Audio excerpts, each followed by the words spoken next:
This isn't just heartbreak. This is decades of buried pain finally coming to light. Because somehow Cher, the woman who survived every scandal Hollywood could throw at her, is just now revealing the truth about what really happened behind closed doors with Sonny Bono. And honestly, what she's sharing about their marriage isn't just sad, it's absolutely devastating. We're talking about a relationship that started when she was literally a child, where she discovered she owned nothing of her own success, and where the man she trusted with everything turned out to be living a completely different life. Of her life story, Cher the Memoir, Part 1. Please say hello to Cher. This isn't your typical celebrity divorce story, you guys. This is about financial betrayal, emotional manipulation, and secrets that were kept hidden for almost 50 years. So listen, I've been following celebrity relationships for years, and I thought I'd heard it all. But Cher's new memoir has me absolutely shook. Because the woman who sang "I Got You, Babe" with such conviction back in 1965 was basically singing about a lie. With an Oscar, a Grammy, an Emmy, and 3 Golden Globes, the legendary performer's got plenty of hardware to show for her career.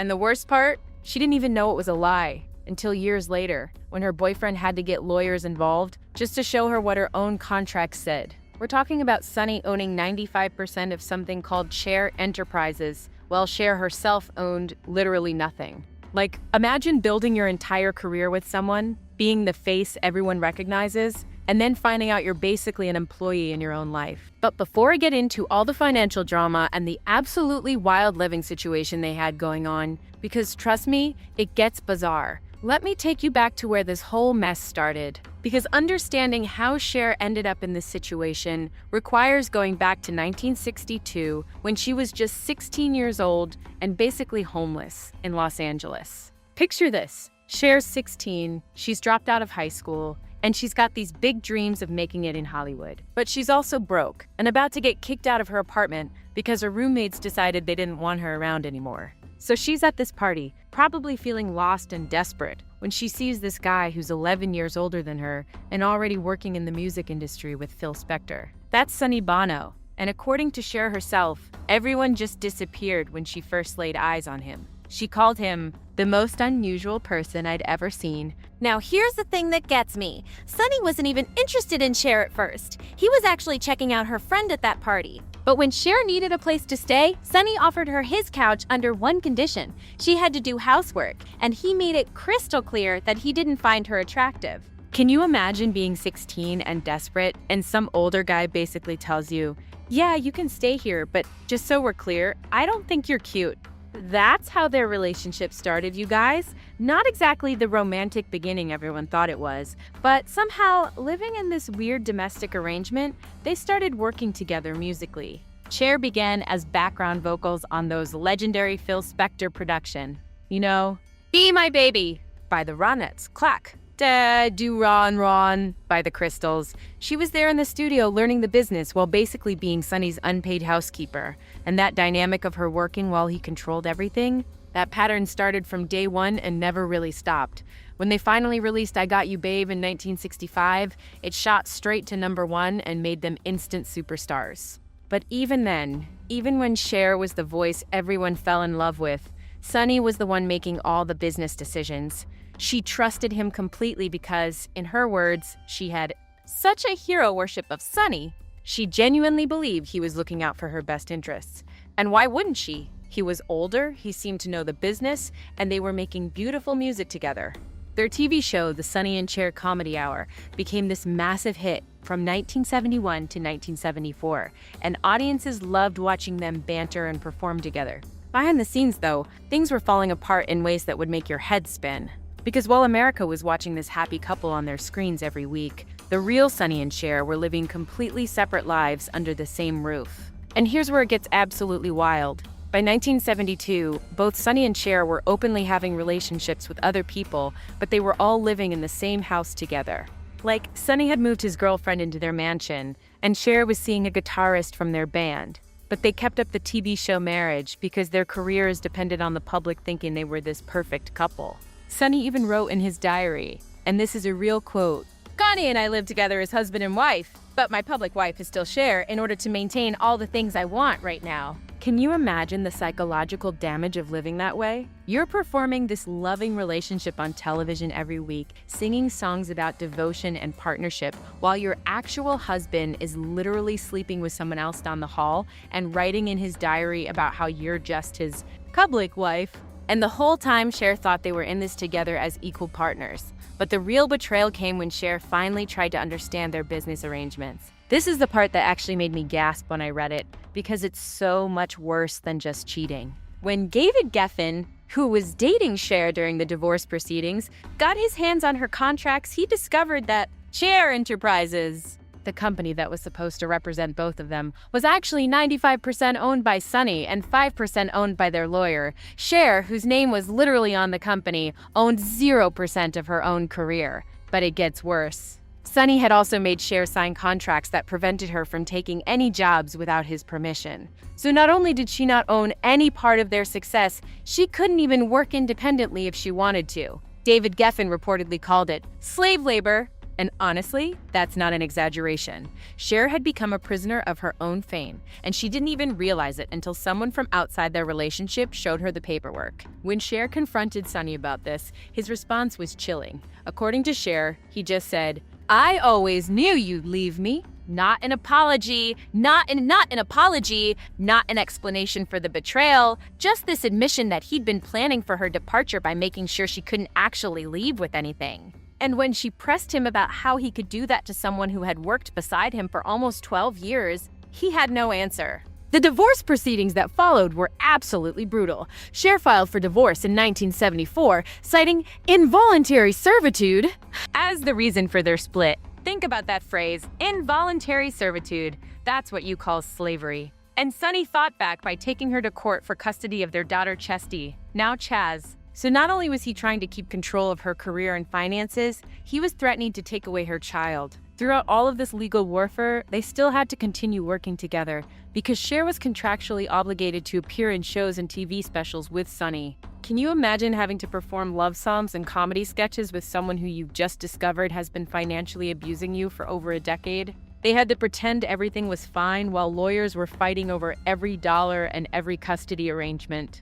And you know what makes this even more heartbreaking? Cher has always maintained that working with Sonny was the easy part of their relationship. Even after everything came out about the contracts and the betrayal, she said, "Working together was the easiest part of it because we really made each other laugh. You can't fake that kind of stuff." So their creative partnership was real, their chemistry was real, but everything else had been built on lies and manipulation. The financial settlement eventually gave Cher her freedom, but it came at a huge cost. She had to agree to participate in over $1 million worth of shows and appearances with Sonny just to get out of her contracts. So even after the divorce, she was still tied to him professionally. And meanwhile, Sonny got to keep most of the wealth they built together, because legally it had always been his anyway. But here's something that shows you how complicated their relationship really was. Despite everything Sonny had done to her, despite the financial betrayal and the emotional manipulation, Cher never completely wrote him off. When he died in that skiing accident in 1998, she was the one who delivered his eulogy. She called him the most unforgettable character I ever met and dedicated her album Believe. And there's this story that really gets to me about how they eventually found some peace with each other. According to Cher, sometime before Sonny died, he came to her kitchen and said, "Cher, I want to apologize. I realized that I hurt you in so many ways, and I was wrong." She said that apology went a long way for her, even though it didn't cure everything. The fact that he finally acknowledged the damage he'd caused meant something to her. But think about this timeline. They divorced in 1975, and Sonny didn't apologize until sometime in the 1990s. That's over 20 years of carrying around the knowledge that he'd manipulated and betrayed the person who trusted him most. And for Cher, it was over 20 years of trying to process how someone she loved could have done those things to her. The ripple effects of what happened between Sonny and Cher go way beyond just their personal relationship. This was one of the first major cases that exposed how women in the entertainment industry could be completely shut out of the business side of their own careers. Cher's experience helped change how contracts are structured and made people more aware of these power imbalances. And let's talk about the age thing, because that's something we can't ignore. Cher was 16 when she met 27-year-old Sonny. She was a child who dropped out of school and was essentially homeless. He was an adult with industry connections and knowledge of how the business worked. That power imbalance shaped everything that came after. She trusted him to handle the business because she didn't know any better, and he took advantage of that trust in the worst possible way. Looking back at their hits now, knowing what we know about their real relationship, it's almost painful to listen to. I Got You, Babe, because in that song, they're singing about having each other when they don't have money or material things, but the reality was that Sonny had everything and Cher had nothing, and she didn't even know it. The song becomes this cruel irony when you understand the actual power dynamic between them. Their story also shows how the entertainment industry has historically been set up to exploit performers, especially women. Cher's situation wasn't unique. It was just more visible because of their fame.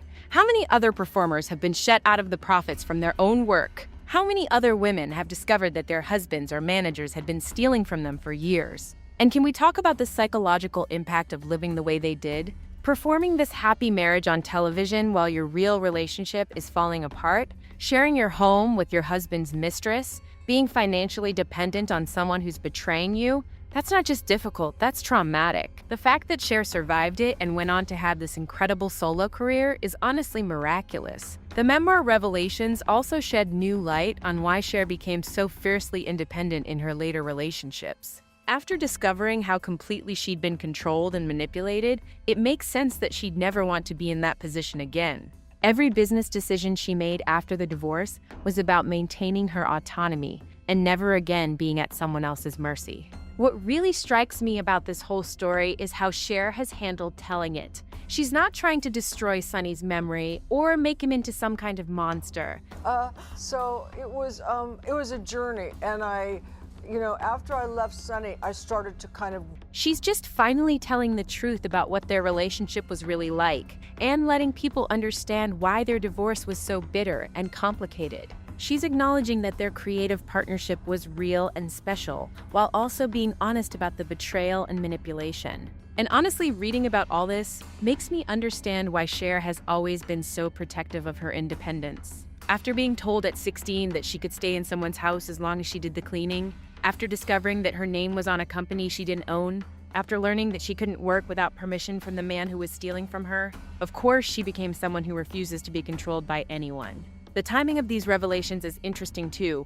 Cher is 78 years old now, and she's finally ready to tell the complete truth about the relationship that defined her early career. Maybe it takes that long to process something so devastating. Maybe it takes decades to find the words for how it feels to discover that someone you loved and trusted was systematically betraying you. So when Cher says she's finally opening up about Sonny, she means it. These aren't just celebrity gossip tidbits. This is a woman recounting genuine trauma and exploitation that shaped her entire life. And the fact that she's sharing it now, with this much detail and emotion, shows that she's finally ready to let people understand what really happened behind all those smiles and hit songs. The story of Sonny and Cher isn't just about a celebrity divorce. It's about a teenage dropout who became one of the biggest stars in the world only to discover she'd been robbed of her own success by the person who was supposed to protect her. And you know what?